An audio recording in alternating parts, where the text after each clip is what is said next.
నల్గొండ జిల్లా వార్తలు ఒకసారి చూద్దాం. నల్గొండ జిల్లా దేవరకొండ నియోజకవర్గంలో ధాన్యం కొనుగోలు కేంద్రాలను పరిశీలించారు దేవరకొండ మాజీ ఎమ్మెల్యే రవీంద్ర కుమార్ నాయక్. ఎక్కడికక్కడ కూడా ధాన్యం కొనుగోలు జరగక రైతులు ఇబ్బంది పడుతున్నారంటూ కూడా ఆయన ఆగ్రహం వ్యక్తం చేయడం జరిగింది. ధాన్యం కొనుగోలు జరపకుండా అధికారులు నిమ్మకు నీరెట్టినట్లుగా వ్యవహరిస్తున్నారంటూ కూడా ఆయన ఆగ్రహం వ్యక్తం చేశారు. ప్రధానంగా సన్నధాన్యం కొనుగోలు చేయకుండా రైతులు ఇబ్బంది పెడుతూ ఉన్నారు. అకాల వర్షాలు వస్తూ ఉన్నాయి, ధాన్యం అంతా కూడా తడిసి మొలకలు వస్తూ ఉంటే అధికారులు చోద్యం చూస్తున్నారంటూ కూడా ఆయన ఆగ్రహం వ్యక్తం చేశారు. ఒక్క దేవరకొండ నియోజకవర్గంలోని 50 కొనుగోలు కేంద్రాల్లో ఎక్కడ కూడా ధాన్యం కొనుగోలు సరిగ్గా జరగట్లేదు.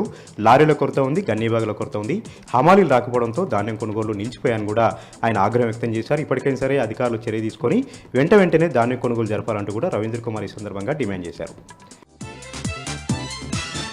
యాదాద్రి భువనగిరి జిల్లా వార్తలు ఒకసారి చూద్దాం. యాదగిరిగుట్ట లక్ష్మీ నరసింహస్వామివారి క్షేత్రంలో జయంతి ఉత్సవాలు పరిసమాప్తమయ్యాయి. 3 రోజుల పాటు కూడా అంగరంగ వైభవంగా కన్నుల పండుగగా ఈ వేడుకలు నిర్వహించారు అర్చకులు. ఈరోజు మహాపూర్ణాహుతి, స్తంభోద్వాడి పూజా కార్యక్రమాలతో ఈ కార్యక్రమాలకు పరిసమాప్తి చేయడం జరిగింది. 3 రోజుల పాటు కూడా స్వామివారు అందంగా అలంకరింపబడి ఉదయం సాయంత్రం వేళల్లో తిరుమాడ వీధుల్లో ఊరేగుతూ భక్తులకు దర్శన భాగ్యం కల్పించారు.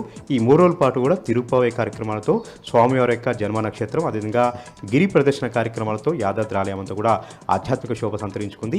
3 రోజుల పాటు పెద్ద ఎత్తున భక్తులు పాల్గొని ఈ జయంతి ఉత్సవాల్లో పాల్గొన్నారు.